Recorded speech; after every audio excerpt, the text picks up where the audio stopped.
Masterpieces. What are they? Well, it's all a matter of opinion, but these masterpiece fragrances, these 10 fragrances that I've chosen, these 10 scents, I consider are a masterpiece. What's yours?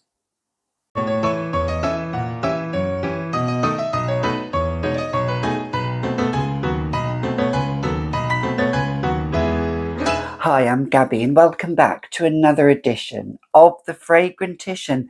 Yes, I am back after an absence. I did have a video last week, but that was recorded in France about 6 weeks ago. So, really, I should be back in the game. Yes, I'm master of the game. I'm back in filming YouTube. I've been away. I've had life has been pretty hectic, chaotic. I've just started a new business in the last few weeks in a salon, and I am quite busy. I'm building up my clientele, and I've kind of neglected. I'm just going to be honest. I've neglected my channel a little bit. So I want to get back and doing it, getting back doing what I love in my free time. Because let's face it, scents are a passion of mine. You wouldn't think it looking at my nails, but nails are a passion of mine. Beauty is a passion of mine. But yeah, so let's get on with these fragrances that I need to talk about. And I'm also going to say that I do apologise that it's been a long time. Well, it's been a few weeks. If you like the uncanny, the unconventional, everything that starts with a UN, unconventional, uncanny, uncompromising, yes, you know it, darlings, then you know what to do. Please like the channel. Please like the video. Please follow my channel. Please subscribe. It costs nothing. Absolutely costs nothing. And actually, I will say, when you have a business, you do get to know that your clients become friends, and friends can sometimes then become strangers. And they look at you and they're following you, but they don't necessarily support you. Not all family and friends, but some. And you know who you are if you're watching this. So yeah, let's get on with the video, shall we? I'm so excited. So these 10 masterpiece fragrances, I think they have to stand out for several reasons.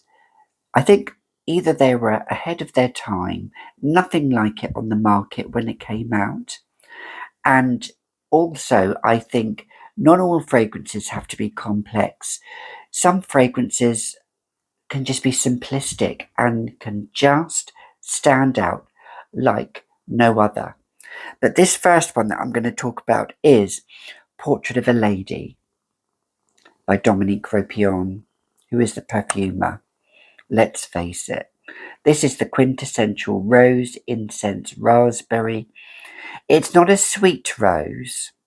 It's more of a dry rose, a rose that is gothic and dense and dark and brooding, and this is a rose that will not suit everybody, even if you are a rose lover.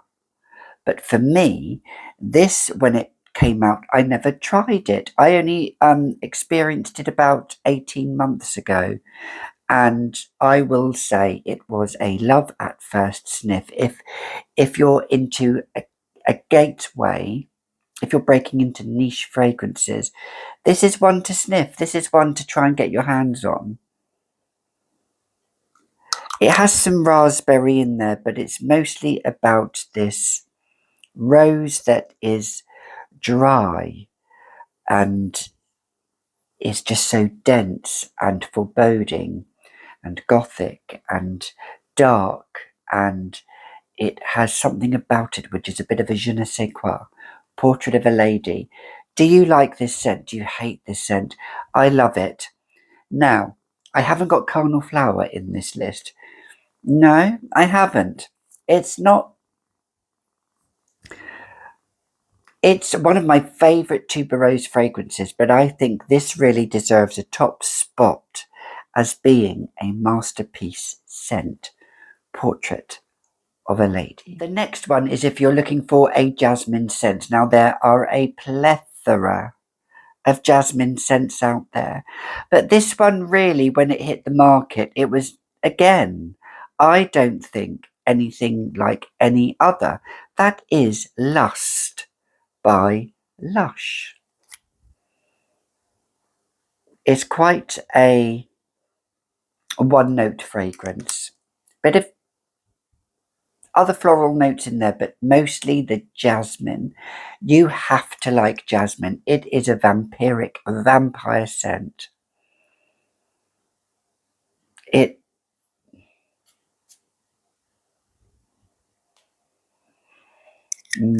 it is animalic and strong. It's like the juice. I don't know if it's been reformulated. This is quite an old bottle I have. This I do not need to spray a lot. And I remember once when I was wearing this, somebody just actually said to me, who has got jasmine on? By a guy. And I was taken aback, thinking, oh, you know this scent note? And he said, yes. He said, I love jasmine. And yeah, he wasn't biting into me though. But this scent, I haven't got my glasses on. Do you know what? I wear glasses now. Yes, I wear glasses for when I'm reading, when I'm doing nails. I need it when I'm doing nail art. Believe me, very intricate nail art. However, Lust by Lush, it's a scent that isn't appealing to everybody. Some people think this is strong as anything. Yeah, it is strong, but that's not why I like it. I like it because the jasmine in this is so animalic. It really is an animalic jasmine. And you know, I love animalic jasmine. I don't like the jasmines that just smell boring. This does not smell boring. This will stand out from all of the others. Lust by Lush. And it has incredible longevity, incredible scent trail. One of the most longest lasting fragrances in my collection, and it's a masterpiece. Lust. Now we have finished lusting over Lust. Let's lust over this next scent. This is by Muga. No, it's not the original Alien. It is Alien Essence Absolute. My winter scent. And I'm not a seasonal scent, but I'm starting to wear this now. This is vanilla with jasmine and incense, and it's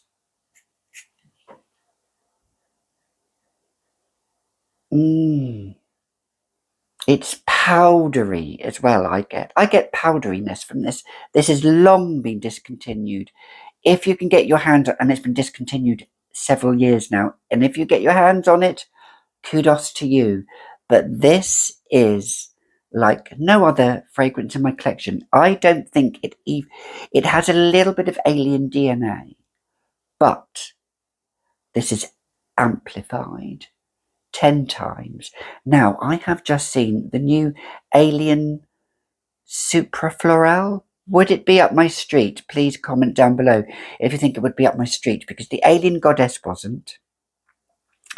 Alien Goddess Intense was a like, but it wasn't a love. But will Alien Suprafloral win? Until then, this will suffice. This is dressed up to the nines. Or if you're just a day at the office. Oh, yes, I will wear. My office is my beauty room. Will I wear this doing your nails, doing clients? Would I? Would I not? I probably would. Electra, yes, darling. I probably would. But then that's me. Would you wear this? This has incredible longevity and scent trail. It's a masterpiece, one of a kind. One of a kind. Alien Essence Absolute. Now, this next scent, some people will either recoil, or they will be in shock horror, or they will say yes. Hello, darling. You can't see Electra down here. She's... Hello? Yes, darling. People... Let's just cut to the chase, shall we? It is still by Jennifer Lopez. And I'm wearing it. I don't want to spray it on my cats. Somebody did comment, do I spray perfume on my cats? And I try not to. Let's just have another little spritz. This is one of a kind, uplifting, confidence. And for me, I think it's a bit of a masterpiece. It's a bit of a hidden gem.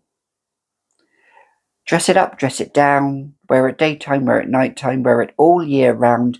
This is a grab and go, but it is a different kind of scent. Again, it's not like something that I've got in my collection. Looking at my collection, it is so unique. This could be called unique scents, couldn't it? Because these are all quite unique scents. But I wanted to talk about them being a masterpiece because to me, a masterpiece has to tick so many boxes. It has to be stood the test of time. I think this has stood the test of time. I do. If you disagree, that's absolutely fine. But I wanted to include one that wasn't as expensive. And is it still easy to source? I don't know. But this is not like your typical fruity floral. It has a little bit of zing to it. It has a little bit of depth to it. It's complex yet simplistic at the same time. It's still by Jennifer Lopez, and I adore it. Now, this next one is probably the oldest in my collection. Not as in oldest as in the first bottle that ever came out, and I sourced my hands on it. No, it is Shalamar by Guerlain. It is a smoky vanilla. It smells like fuel when you first spray it. But it is a 1920s flapper girl in a bottle. It is one of those scents that, at the time, either you wore Chanel No. 5 or maybe you wore Shalamar. I was never a Chanel No. 5 girl. I'm always a Shalamar girl. Shalamar is completely different to Chanel No. 5. And yes, I don't own Chanel No. 5. People will say, yes, Chanel No. 5 masterpiece. Okay. But I disagree. Well, that's not true. It is a masterpiece, but it's one that I don't care for. So, let's be honest, Gabby. It is a masterpiece, but it's one I don't care for. However, Shalamar I do. I mean, this is, again, a dress up, dress down fragrance. I think, I don't know why, but I always think this could be like the mother of the bride fragrance. It's that kind of, I could just picture Catherine Deneuve wearing this. She was in a film actually where she seduced her son-in-law. Yeah, I could imagine her wearing this, seducing her son-in-law. Have you? Speaking of son-in-laws, I haven't seduced son-in-laws, but I've seduced fathers of married wives. But that's another story. That's another story, long time ago.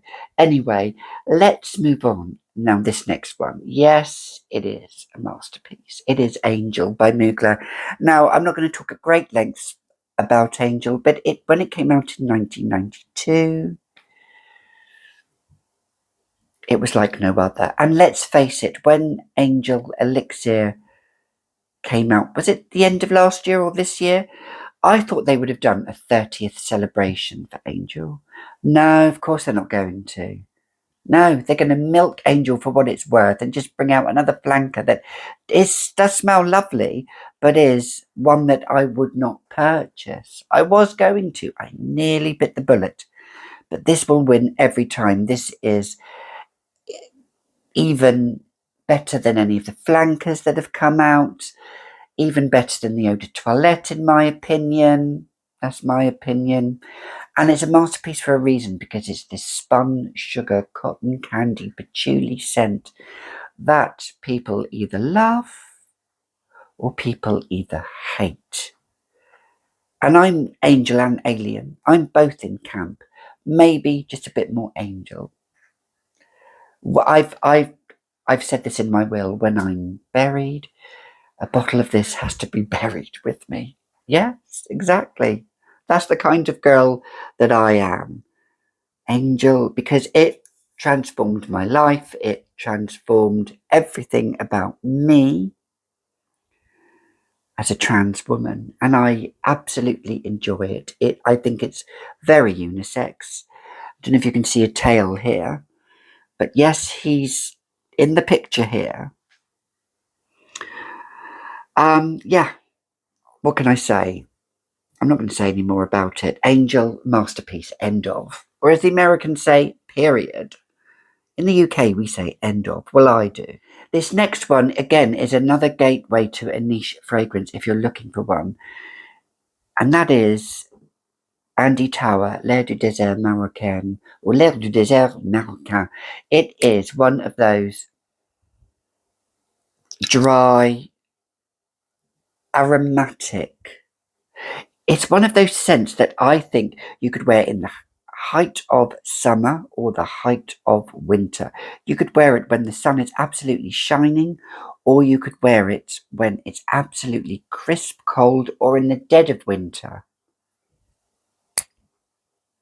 This could definitely be a Christmas scent. I feel it's got a little bit of fruitiness to it from citrus notes, but it's just so aromatic and herbal, and it's unlike no other, and it's got these spices in there as well, and it's just stunning.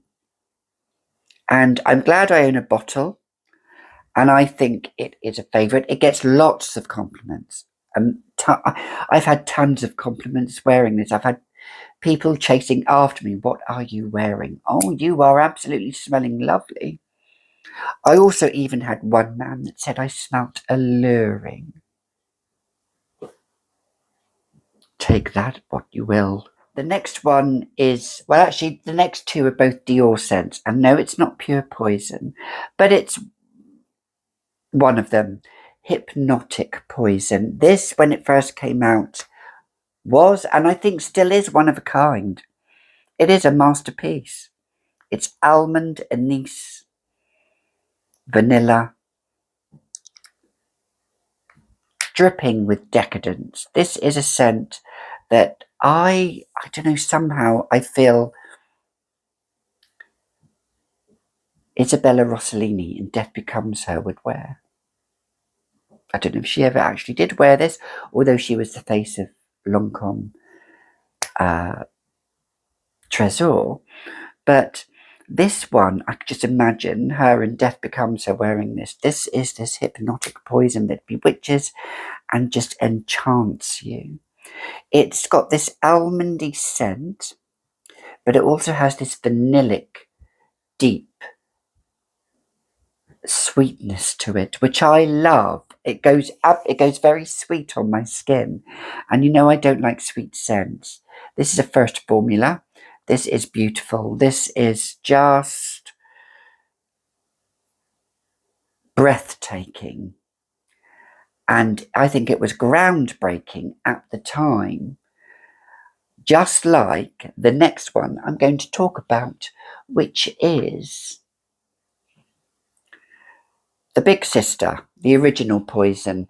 This one is completely opposite. I mean, it's not really a flanker of this one, but this one is stewed plum and mulled wine with incense and spices and tuberose, and this is an older formula, and this Do you know what? Whenever I've worn this as well, I've had compliments from it. Believe it or not, it's when it first came out, nobody would think it would take off as much as it did. Dior as a house was getting stale. They had to bring out something different. This was certainly different. In 1985, everybody was wearing this in the mid to late 80s and well into the 90s. Everybody was wearing this. It was banned, apparently, I think, in certain restaurants. I mean, could they really ban it? Let's face it. I have a very strong memory with this. When I wore this once and I was on a boat.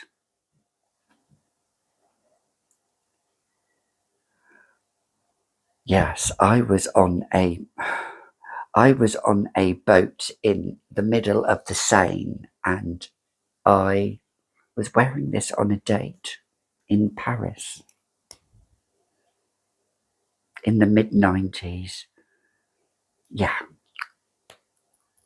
that's another memory, but let's just say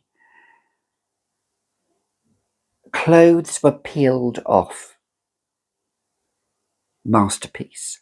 Poison. And finally, this last one will come as no surprise to some.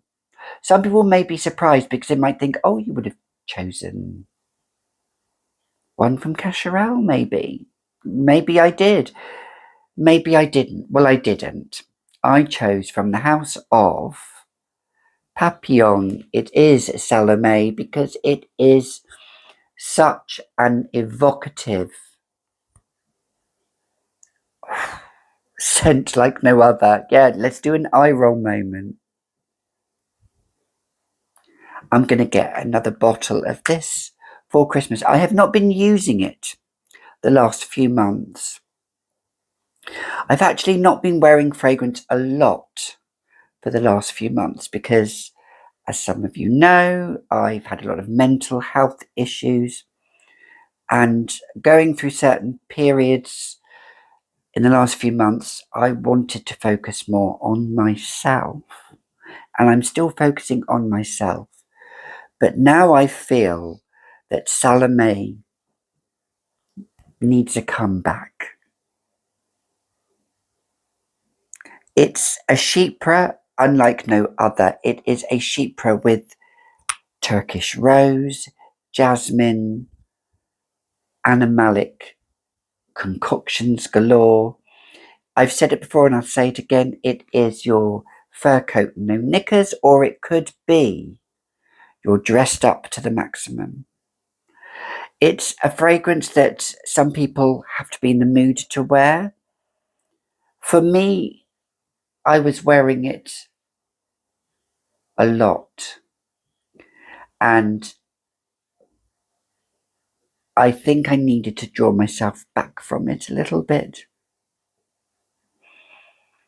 But I want to bring her out again. I want to bring out the Salome in me.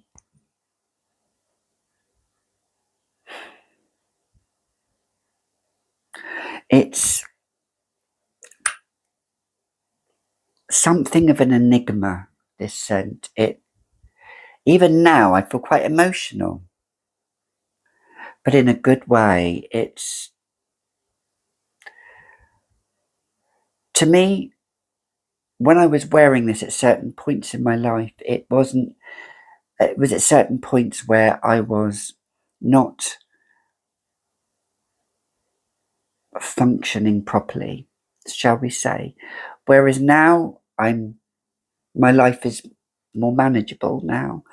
This is a scent that for me, well, it's a masterpiece of a scent because it brings together all of these facets that are inside of me and were hidden.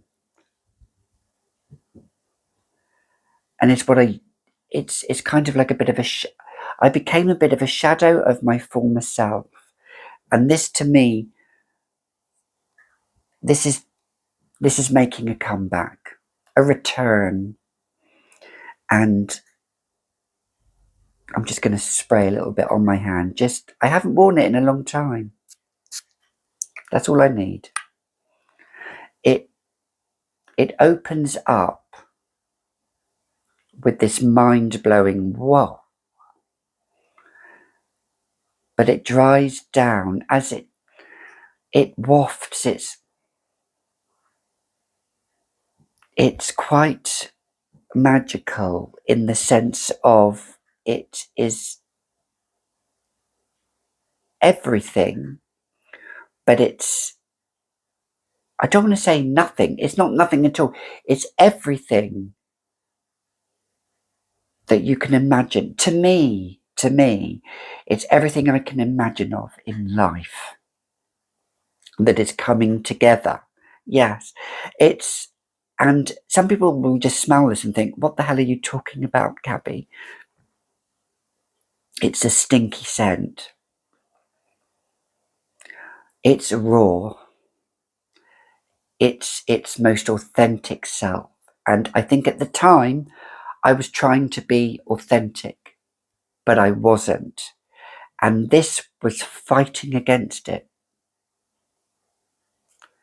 But anyway, Salome, sorry, I've just waffled on about quite deep personal things, but to me, Salome is a beauty, a masterpiece, and I thank Liz for making it because it's very, very special. So those were my top 10 masterpiece fragrances that I think, I consider are a masterpiece in my collection. There are quite a lot of others, but I just wanted to focus on 10. What are yours? Until next time, you've been watching another edition of The Fragrantician. Remember, when somebody is talking about you, they have to talk about you. Because maybe, just maybe, no one wants to talk about them. Until next time, I'll see you in the next video. Bye for now.